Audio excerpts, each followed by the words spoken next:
As Calvin said, my name's Trey.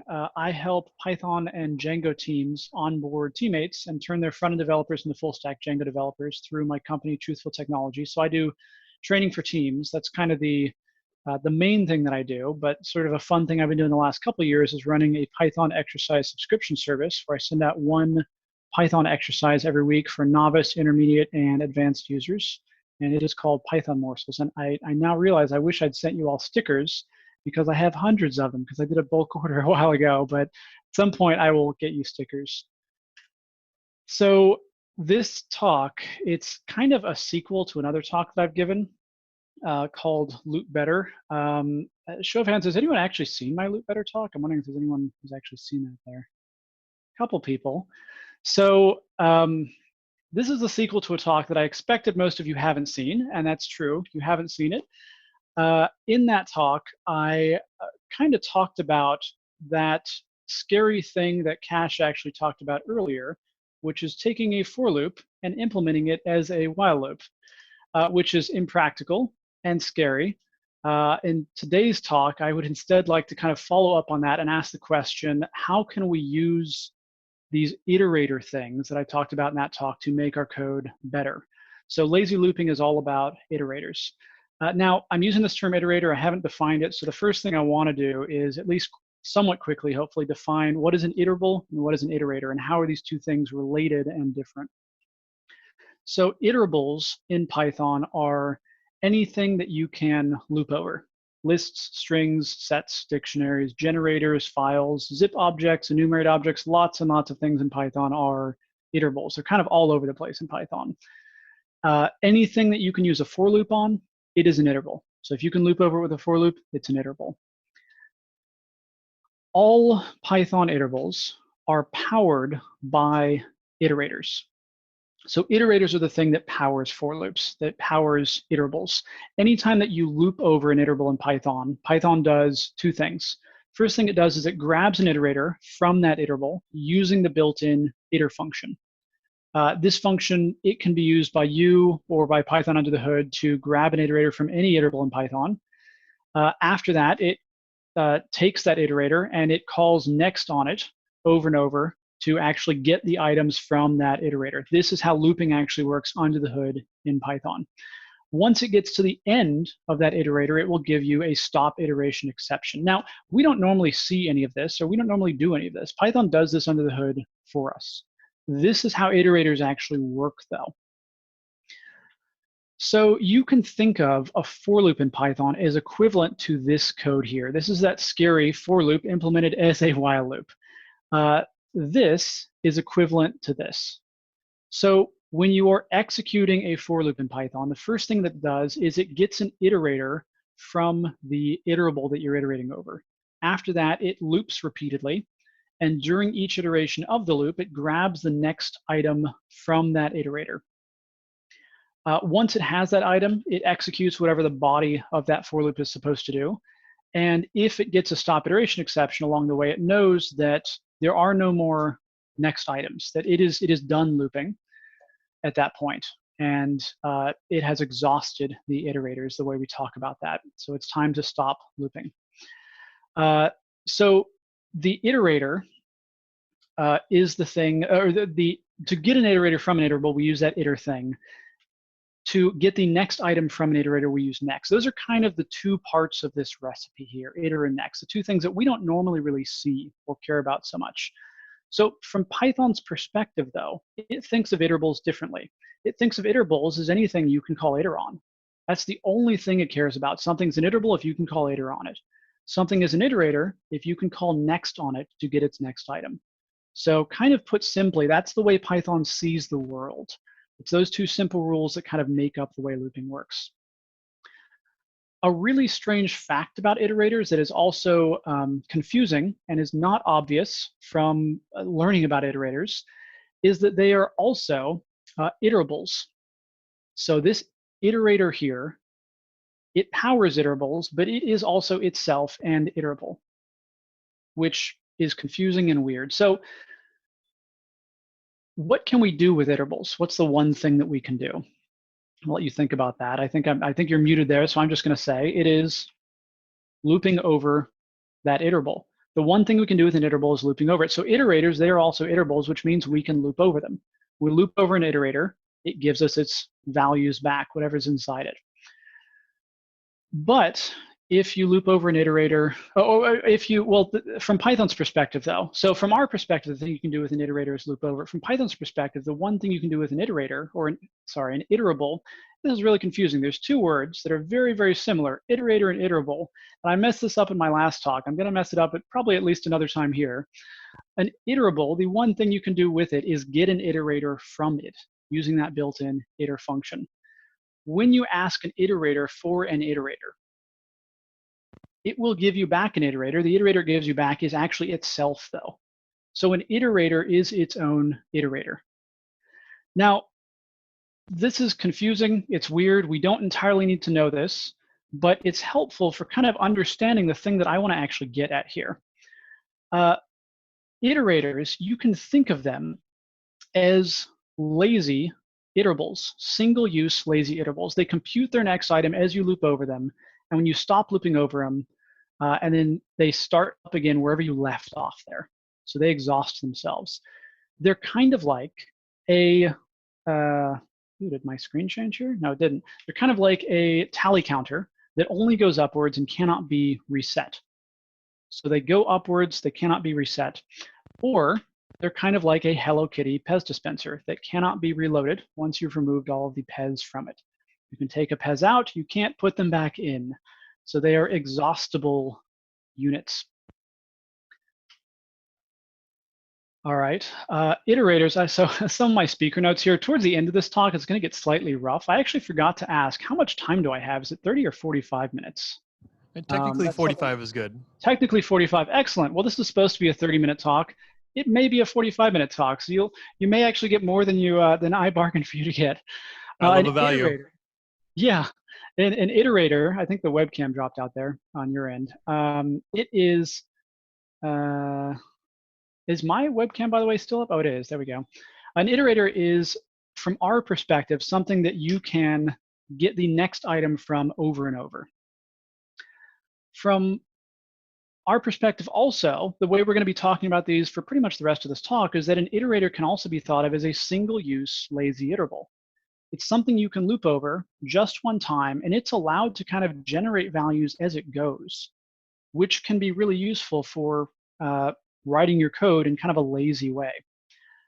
An iterable is any object which you can get an iterator from for the purpose of looping over it. This is from Python's perspective. That's pretty much all an iterable actually is. Now in practice, they're usually a lot more than that, but that's how Python sees the world. So iterables are all over the place in Python. Anything that you can loop over is an iterable, but iterators are actually also all over the place in Python. Python's enumerate function, for example, it gives you back an enumerate object when you call it. Enumerate objects are iterators, which means we can call next on them. The open function in Python, you can pass it a file name, it gives you a file. File objects are also iterators. As you loop over a file, you get the lines in that file. The fact that files are iterators, this is actually the reason that as you're looping over a file, if you stop and then start up again, you will start up where you left off. So if you loop all the way over a file and loop over it again, you're going to be at the end of that file, so it looks like it's empty. Zip objects are also iterators, reversed objects are iterators. There's a lot of iterators kind of baked into Python. So lazy iterables, these iterator things, they are all over the place in Python.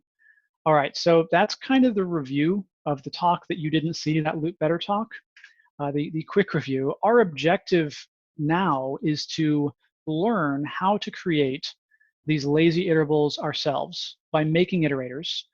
And once we've done that, how to use these lazy iterables to write code that is more readable, more descriptive, and hopefully easier to maintain. So let's make some iterables and make some iterators. We are first going to try to make an iterable class. So we're going to make a class that you can iterate over this class. This is going to be a very contrived example. We're going to make a class that when you iterate over it, it counts upward from 1 to 10. We need this class to be able to be passed to the built-in iter function. That's kind of the definition of an iterable in Python. The iter function relies on a dunder method, those scary methods under the hood, those down-under methods that Cash talked about earlier. Just like a lot of other things in Python do, the len function, the plus operator, lots of things rely on these dunder methods, these double underscore methods. The one that we care about is dunder iter. So we need to make a dunder iter method to make an iterable. This dunder iter method, it needs to return whatever the iter built-in function returns. When you pass an iterable to the built-in iter function, this is that thing I just talked about there, you get the one thing you can get from an iterable, which is some kind of iterator. So we need to figure out how to make some sort of iterator at this point that actually does the looping work of the iterable. This is kind of where the meat of our code is going to end up in this little iterable. So we need to put on pause what we're doing and figure out how to make an iterator class. So our iterator, it's going to need to accept a stop value the same way as our iterable, and we need to initialize the number that we're starting at. Iterators need to work with the built-in next function. So iterables need to work with iter, iterators need to work with next. The next function also relies on a dunder method. It's the dunder next method. So we're going to have to make a dunder next method on this class. Iterators also need something else though. So I mentioned earlier, iterators, somewhat confusingly, are also iterables. Iterables, there's one single method that you have to have on all iterables, the dunder iter method. So we need to make a dunder iter method on our iterator as well. And iterators, when you pass them to the iter built-in function, the thing they give you back is some sort of iterator. Since they are already iterators, they give you back themselves, which means we need to return self. So as an iterator, we are always going to return self. Okay, so we need to figure out how to implement that dunder next method, which at the moment does nothing. This iterator class, at dunder next method, the thing that we want to do is count upwards from 1 to 10. So every time dunder next is called, we need to figure out what the next number is and return that. So we're starting off at 1. We're going to need to then increment that number in our dunder next and return it. We also need to figure out how to stop this thing though, because we want to stop at 10. When we call next on an iterator, and there are no more things left within it, it is exhausted. What is the thing it is supposed to do? I'll give you a moment to think about that. So I mentioned this very briefly earlier. The thing that's supposed to happen when you pass an iterator to the next built-in, there's no more things inside it, it is supposed to raise a stop iteration exception. This is the way Python implements these things under the hood. So we've just now made an iterator class. We're now going to go back to our iterable class and return this iterator class, an instance of this class we just made. All right, so this all seems strange, and there is a point to this. I will get to that in a moment. How do we know, though, before we get to that point, whether this thing even works? We made an iterable class, we made an iterator class. The way to test this is to figure out, can we loop over this thing? That's the one thing you can do with an iterable. So we're going to try iterating over this count up class. We're going to make an instance of this and iterate over it. So first we need to make a new instance of this count up class, a new count up object, and then loop over this with a for loop. As we loop, we should see the numbers 1 through 10 print out. So if we see this here, that means this count up class that we've just made, it works. It is a working iterable class. We've made two classes here though. We made an iterable class, count up, and we made an iterator class that it kind of delegates to, that count up iterator. So we've got count up. We could also make ourselves an instance of this count up iterator. What is the difference between these two classes? We can make an instance of either of these. Which one of these can we loop over? We've already tried to loop over the iterable. When we looped over the iterable, it gave us all the numbers. Can we loop over the iterator? What's your thought? So I'll give you a moment to think about this. This iterator, if we try to loop over this, it will actually work and give us the same items there. We are allowed to loop over this iterator because all iterators are iterables. They are their own iterators, which again is confusing and weird, but you can think of them as lazy iterables. They generate values as you go. When we looped over the countup object, it actually returned to us an instance of the countup iterator. It returned a new instance of that, and then Python looped over that using that next function. When we loop over the countup iterator object, Python will ask it for an iterator. It returns itself back to Python, and then it uses next to loop over it the same way. So these seem to work the same. There's actually a big difference between these two classes, though. If we loop over countup iterator a second time, it will actually be empty at this point. We have exhausted this iterator. So this is different from if we looped over countup. If we looped over a countup object a second time, we're going to get a fresh iterator, a fresh countup iterator, and it will give us all of the same values there again. So an iterator is a lazy iterable, whereas this iterable class that we made, that countup, it generates a fresh iterator every time you loop over it. Iterators are consumable. They keep track of where you are as you loop over them. Iterables that are not iterators, they don't do this. They don't act this way. They give you a fresh iterator every time you loop over them. Iterators are the primary focus of this talk. They're mainly what we're going to talk about. We want to harness the laziness of iterators to do interesting things. So we're going to kind of ignore non-iterator iterables. We're going to just talk about iterators from here on out. This is the iterator that we made. This is that iterator class. This iterator, it contains all of the looping logic that lazily generated the numbers 1 through 10, which again is a contrived, it's a silly example, but it's an example. This class works because that dunder iter exists and returns itself, and because that dunder next, which does the meat of our work, it generates and returns the next value and keeps track of where we are. So I can't actually see you at this point. The camera's off, but I'll ask this question anyway. Who has heard of generators before? Let's term generators in Python. A good amount. Maybe a good amount of people, about half the room. So much more than had seen my talk previously. A generator is an easier way to create an iterator. This is a generator function. This generator function does the same thing as that iterator class.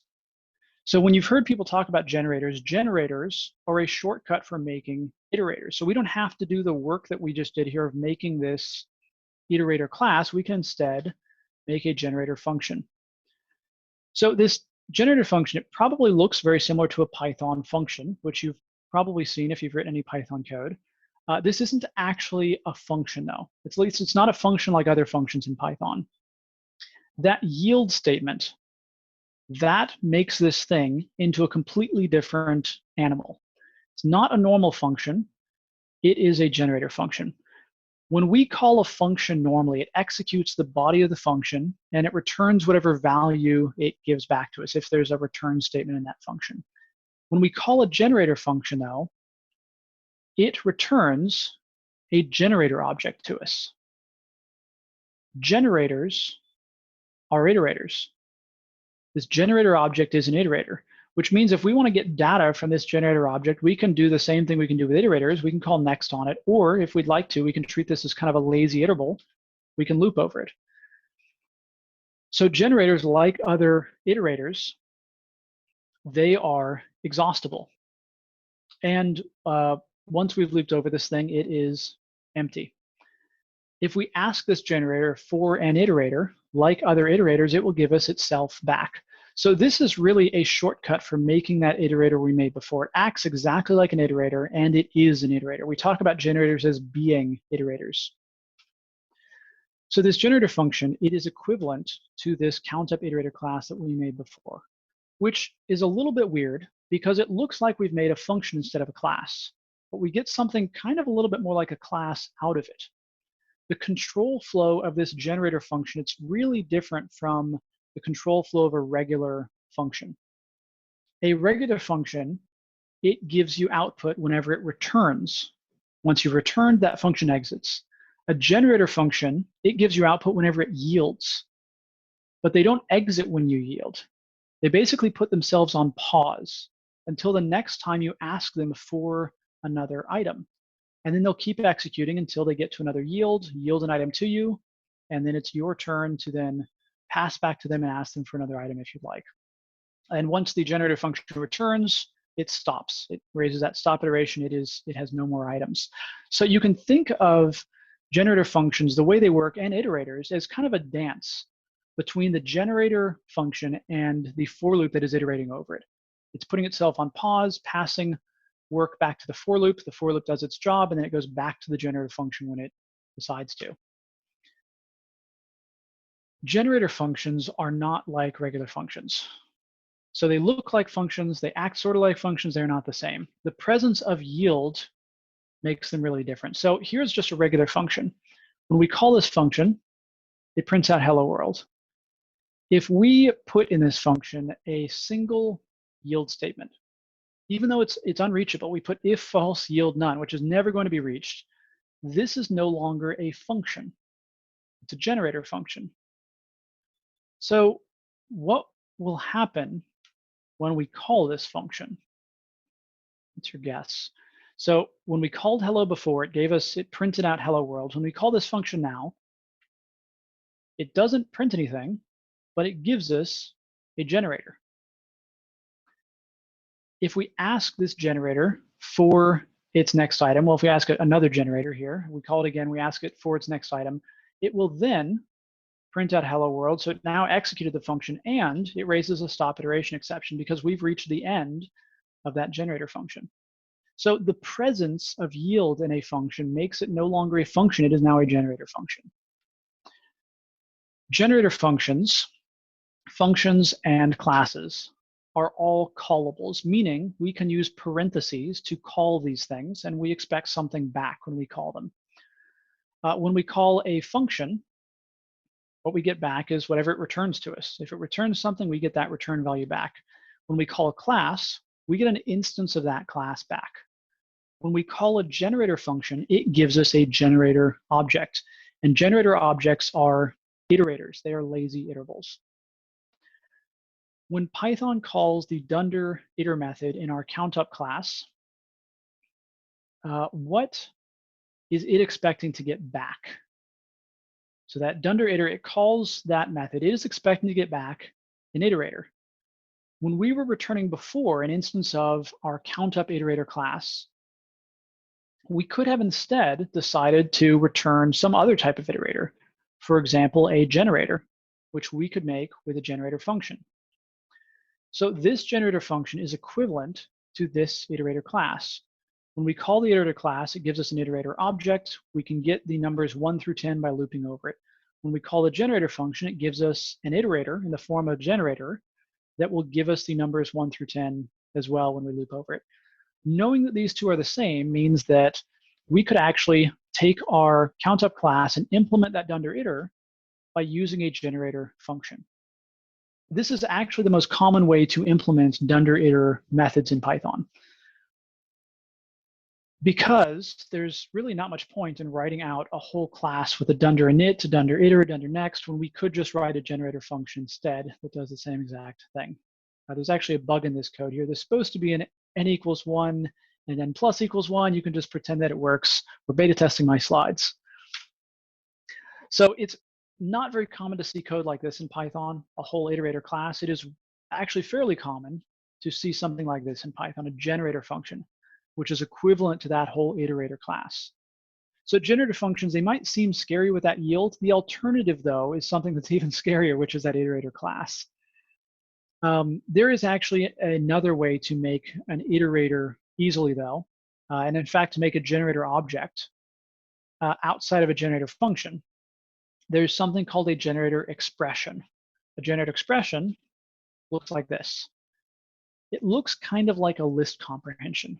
So if you've never seen a list comprehension before, you should look those up later. But it's basically the same as a list comprehension, except instead of square brackets, it uses parentheses. This returns a generator to us. So it is equivalent to this function here. That function above is a regular function that makes a generator and returns it to us. That second one is a generator function that returns a generator because that's what generator functions do. So it doesn't really save us lines of code, at least it doesn't in this case. The benefit of these, though, is that you can inline them into other code, just like a list comprehension. So instead of making a whole countup function, we could just make a lazy iterable in a single expression like this. I do want to note that, this example, it is contrived. We're going to look at more realistic things in just a moment. But first, I want to talk about these fancy words I've been using that I know are confusing. You may not be less confused after this slide, but we're going to review them anyway. An iterable is anything that you can loop over. An iterator is a single-use iterable, a single-use lazy iterable. Also, from Python's perspective, the important thing from Python, not for us, is that iterators happen to power iterables. So an iterable is powered by iterators. Generator functions, these are a special syntax for easily creating those lazy iterables, those iterator things. Generator objects, which are also known as generators.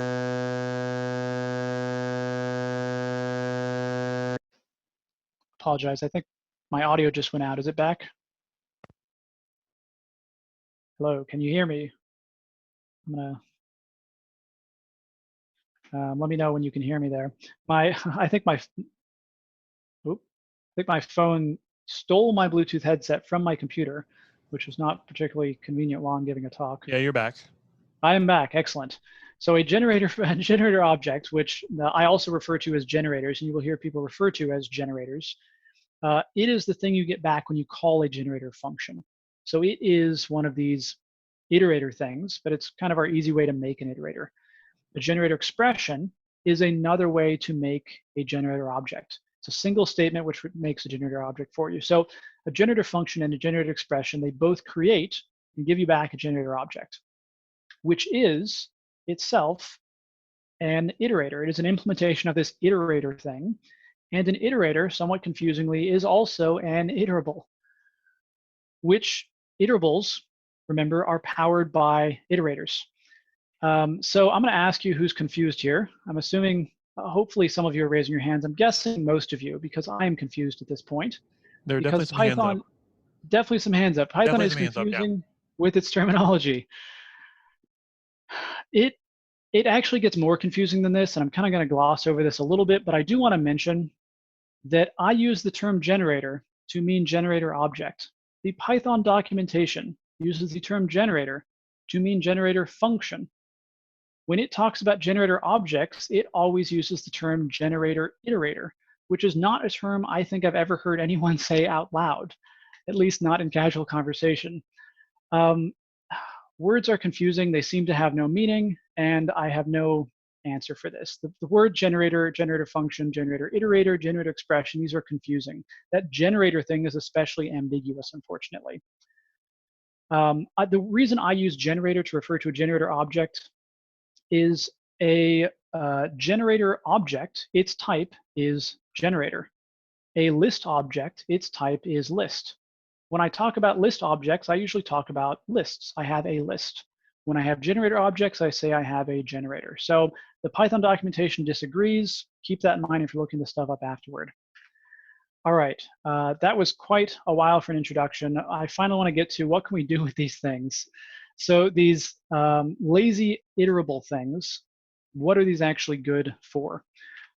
This code here does not involve iterators. Well, actually, it does involve iterators technically because file objects are iterators. We are looping over a file, but we haven't made an iterator of our own. So when we loop over a file, we get lines from that file.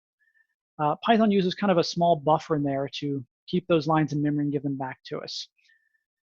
This code is reading a file line by line, grouping those lines together into paragraphs, and surrounding those paragraphs by HTML paragraph tags. There's kind of a lot of logic in this loop for doing a pretty simple thing.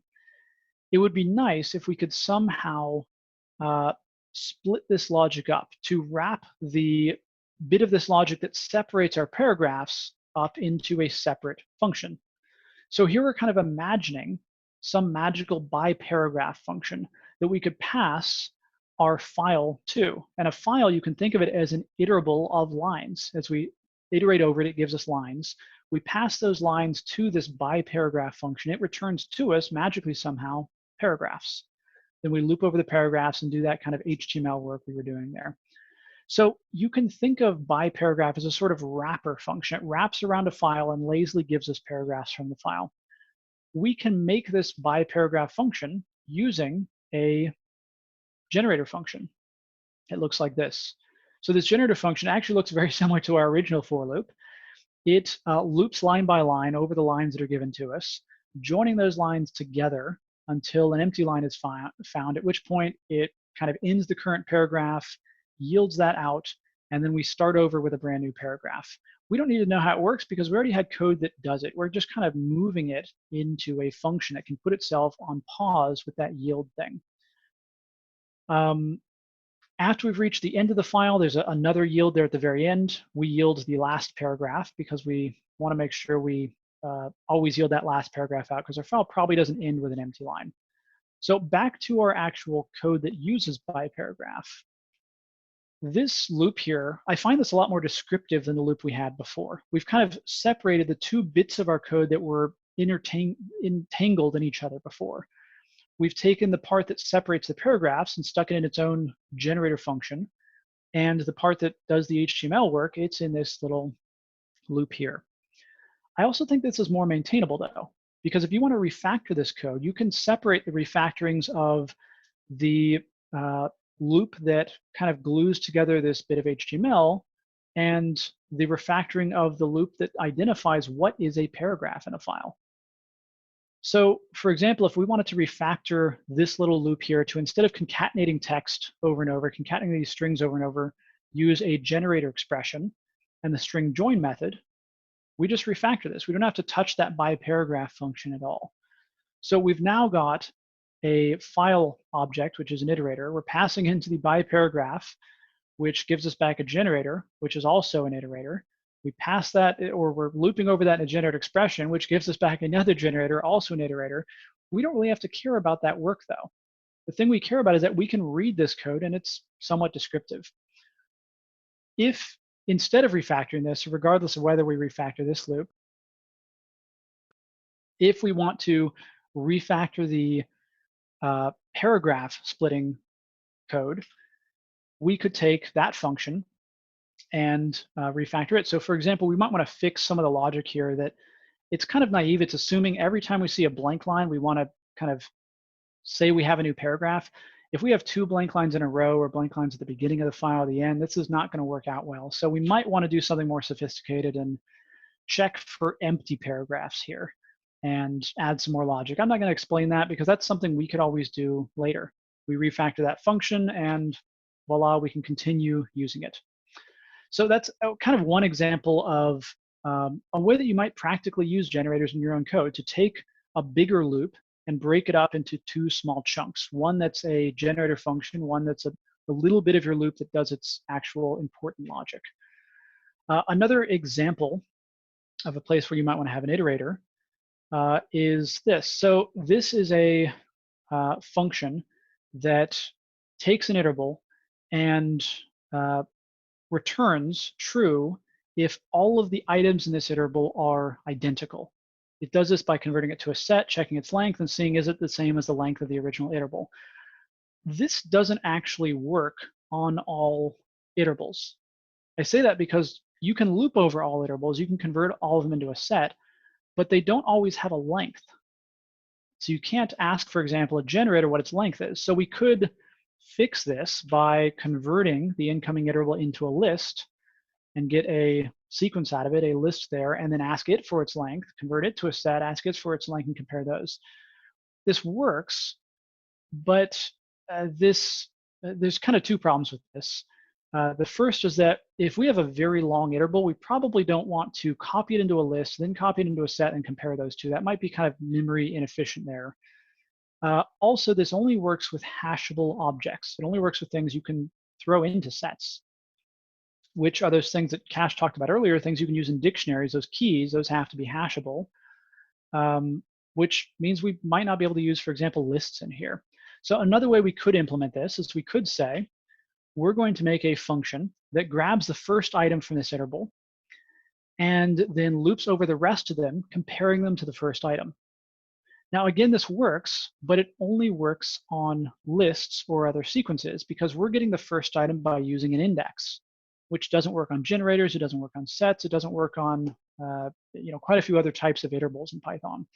So instead of getting that first value with indexing, we could actually get that first value from our iterable by using what we've talked about here with iterators, using our knowledge of iterators.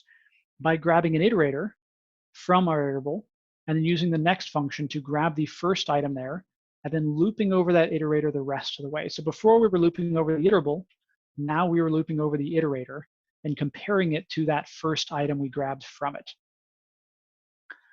So this works. It works with hashable values as well as with, and it works with any type of iterable, not just sequences. So this works with any iterable you could throw at it.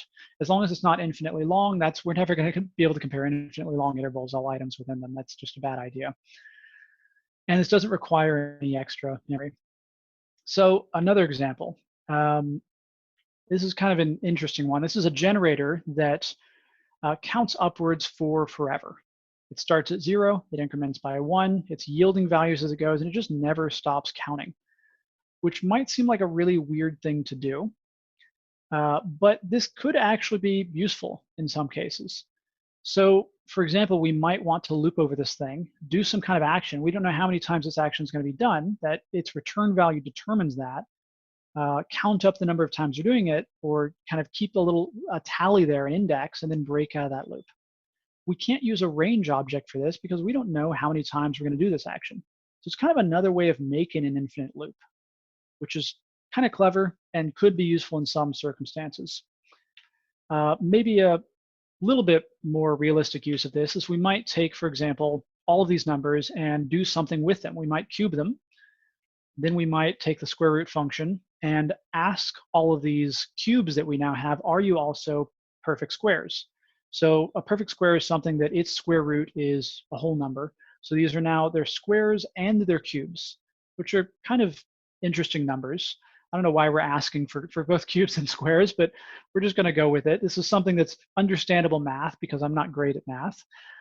If we loop over this square cubes thing, we will get all of these square cubes. So we could, for example, loop and say we want to stop after the number 1,000.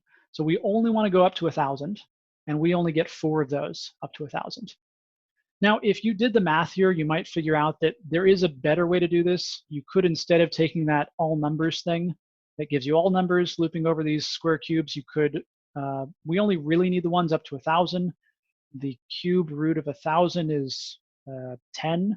And so we should be able to just have our range to 11 and do this another way. But again, this is kind of a contrived example.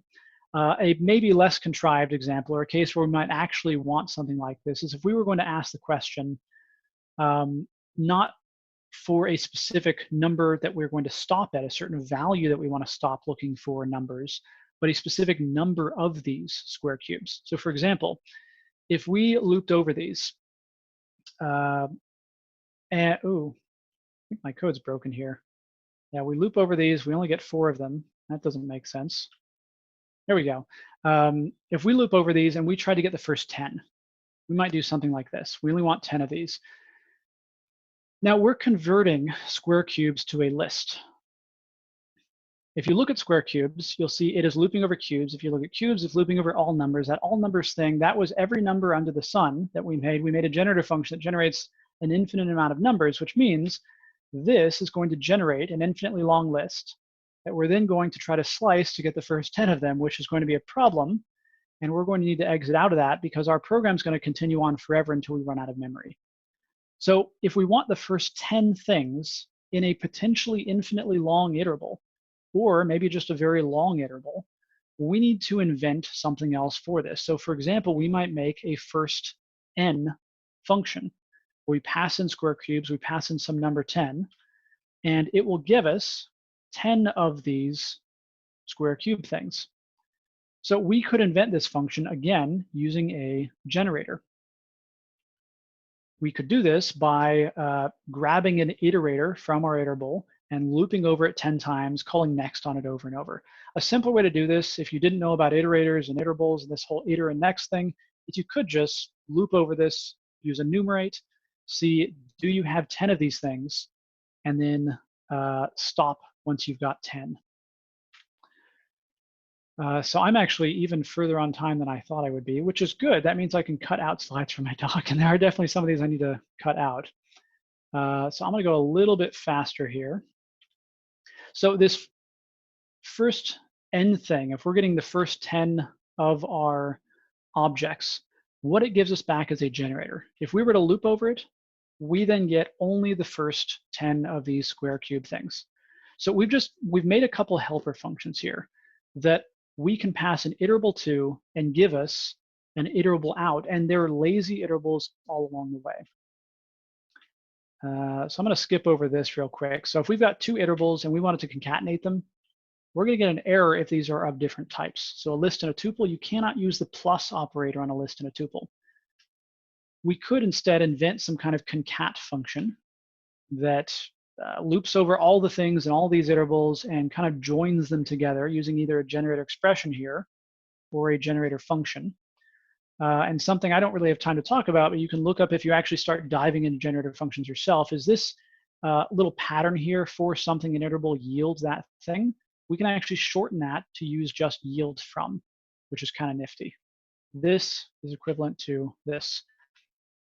All right, I'm going to skip over that. So in Python itself, there are actually a lot of these helper things. We really don't have to invent most of these from scratch. If you've been scared up to this point because these functions with yield in them do not seem like a thing that you actually want to write on your own, you probably don't have to, because Python has a lot of these iterator things included in it. So some looping helpers. Enumerate. Who has used the enumerate function before in Python? Guessing at least half of you are probably raising your hands. Yep, I'd say so. Yep. So enumerate, this is a function which takes an iterable and returns an iterator from it, which will yield to us tuples containing each of the items in the original iterable, along with a number. It starts counting at 0 by default. Here we're starting at 1 instead. So you can think of enumerate as equivalent to this generator function. We started our start value, we loop over our iterable, we're yielding that start value, or that number there, and then we're incrementing that number as we loop. So that enumerate function, if you ever used it, you could have implemented it yourself in just a few lines of code. It's silly to do so though, because it's baked into Python. Zip, who has used the zip function before? I'm guessing there's probably fewer for this one than enumerate. Yeah, one or two. One or two. So the zip function is kind of a fun function. It's very useful to know about the few times you need it, the rare time you need it, which actually might not be so rare depending on what you're doing in Python. It takes two iterables, and it's kind of a way to loop over both of them at the same time. So if you've ever wanted to do that, if you've ever tried to reach for an index in Python, zip is the better way to do that. You can think of zip as equivalent to a much larger generator function. This one is a little bit more complicated. That grabs iterators from all of our iterables and then kind of manually loops over each of them with next there. Fortunately, you don't have to know about the code for zip because you just do this. You call the zip function. We are not the implementer of zip. We're not a Python core dev. We just call the zip function. It does the work for us. The all function Python. This is one that's a little bit lesser known probably. This is kind of it pairs well with generator expressions. So here we're saying we want to get all of the words out of this colors list. We want to ask, is the word lowercase? If all of them are, we should get true, and we do get true there. This little helper function that works well with generator expressions, it is equivalent to this function, which isn't actually even a generator function. It's just a function which loops over an iterable, checks a condition, returns false, or it returns true at the end there. Which means this little all thing, we actually could have used this before when we said our all items identical function. When we implemented this, we manually actually wrote that for loop that we just saw in all there. We checked a condition. If it wasn't true, we returned false. If it was, we returned true. We could replace that with this. Return all v equals first for v in iterable. Now, it's up to you whether or not you want to replace it with that. Personally, I find that second way more descriptive, but it is something you're allowed to do because all is built straight into Python. So all numbers, something we saw before, we actually shouldn't have implemented this generator. The reason I say that is it actually exists in the standard library. If you say from itertools import count, count works exactly like our all numbers generator did before. In fact, there's a little bit more to it than that all numbers generator. It's even a little bit more powerful. So this is a generator that we didn't have to implement ourselves, which is great. First N, this is also a generator which we didn't have to implement ourselves because it is baked into Python as well. It is in the Iterators module. It's called iSlice. We can use iSlice, pass it a number. It gives us the first N of those things. And again, it also does a little bit more than that. There's more power to iSlice. This is kind of the usual way to use it, though, to grab the first few of some iterable. Concat, again, this is something we didn't have to implement ourselves. It is equivalent to chain, which is in the Iterators module. So pretty much all of the generator functions, except for that by paragraph one that I showed you, we didn't have to make ourselves. They are baked right into Python.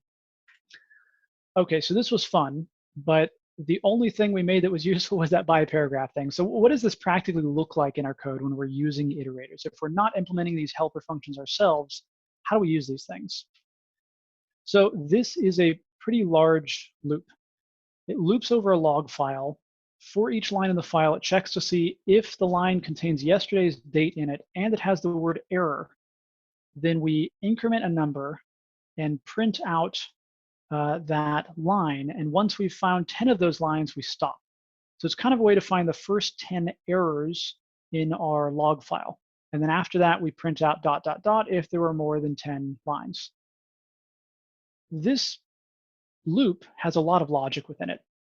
We can kind of break this logic up by using a generator expression. So that error lines thing, we've taken that loop, we've kind of turned it inside out.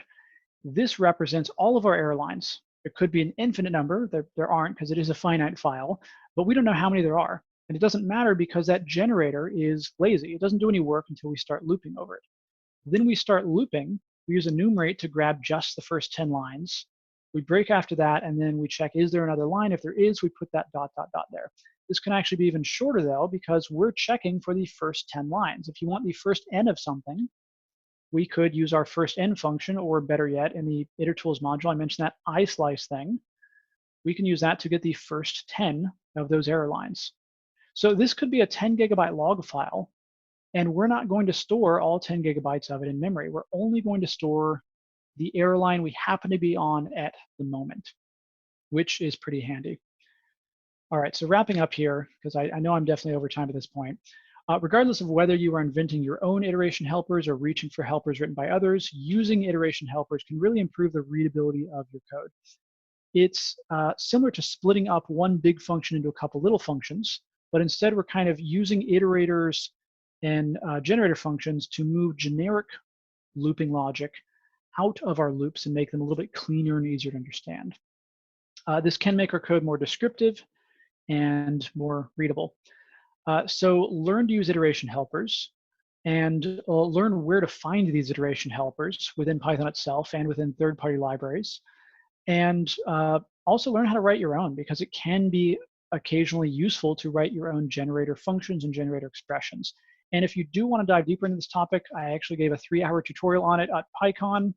If you want to suffer through 3 hours of using generators and iterators yourself, actually writing your own code there. It's called Lazy Looping in Python, making using generators and iterators. Thank you. All right. Do we have any questions for Trey? Here, I'll bring the microphone over. That way he can hear you. Where do we find your 3-hour presentation on generators? Yeah, where do you find it? Good question. I didn't put the link on here. Great question. It is at, I'm pretty sure, trey.io/PyCon. Wait, that's not right. It's pycon2019.trey.io. Is that right? Trey.io/PyCon2019. One of those two things. If you search for the name, though, you will find it. Yeah, so if you get that over to Mary Beth, she'll make sure we put it in our wrap-up notes that we send out to the group. Great. And I don't have these slides online yet. They will be online sometime in the next 6 weeks. I'll try to put them on the Meetup page if I put them online soon. All right. Any other questions for Trey? Okay. Oh, well, we got 2 more questions here. Hold on. All right. Trey, I just wanted to tell you that your video was actually the one I watched that I was talking about, and I quoted earlier. It was called Loop Better. A deeper look at it. Yeah, that's funny. I expected it was, because it's such an impractical thing to do. I doubted anyone else would have done a video on it. Yeah, the first like 2 minutes, I was, what have I got myself into? Let's just finish Wonderful. this video. But yeah, you helped me clear it up a lot. that was the first time I saw Dunder methods. And if I didn't watch that video, I probably would have never done this talk, because just diving in head first without your video to just, abuse me first and like get me ready mentally, I don't know if I would have made it so far. So thank you for that. And it actually is Yeah, a you're really good welcome. explanation. Awesome. Yeah, Dunder methods, I love your description of them there. A lot of people call them magic methods, and I purposely don't, because I don't want them to seem magical. I mean, they might seem magical, they might seem scary, but you're allowed to make these things yourself. And in fact, it does sometimes make sense to do so, especially that Dunder knit, Dunder wrapper, all those types of things you do need to make yourself at least. All right, got one more question back here.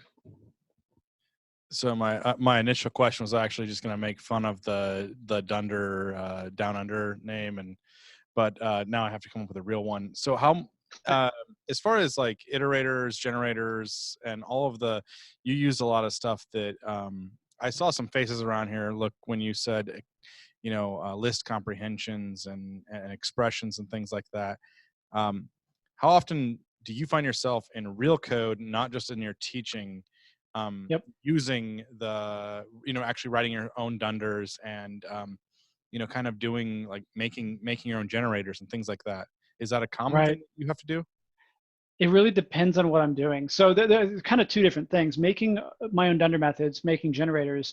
I'd actually say I made my own Dunder methods a lot earlier than making my own generators. And the reason for that was doing web stuff. A lot of the times I would occasionally need to ask, are two objects equal? Well, now I need to think about what does it mean for two objects to be equal? Well, I need to make a Dunder EQ method. So there's Dunder methods I was reaching for that didn't really have to do with iteration per se. They were kind of, they were fundamental, but they weren't having to do with looping, that I reached for in kind of the web world that were occasionally useful. When I'm doing processing of files and data, that's where I then start to reach for things like generators and iterators a little bit more. So in those helpers that, hopefully other people have made in the Iteratools module. And the reason for that is if I have a giant log file, I often don't want to stick the whole thing in memory, or even if I do stick it all in memory, if I'm doing lots of little baby steps on this file, I don't want to write a giant for loop to do it, but I also don't want to have a whole bunch of kind of temporary lists or sets or structures along the way to store them up. And so instead, I'll kind of chain generators into each other. So data processing, I'd use kind of the lazy stuff, the generators and iterators more, and Dunder methods in general.